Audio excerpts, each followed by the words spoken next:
Hi guys, tingnan nyo naman si Jingy. Pag favorite niya yung pagkain niya, ganyan siyang kumain. Pero pag hindi, amoy lang, umaalis na. May tunog pa nga yung ano niya, yung pagnguya niya. Yan si Jingy, apupugi.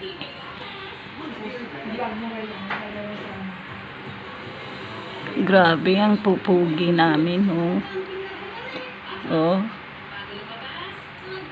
Yan. Lakas niya kumain pag gustong-gusto niya yung pagkain niya.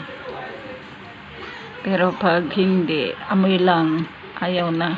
Tumatayo na agad.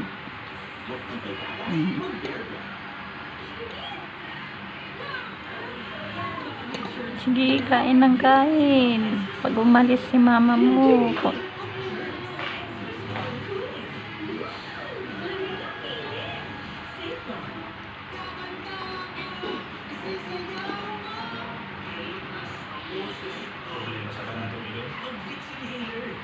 sarap ng kain niya guys.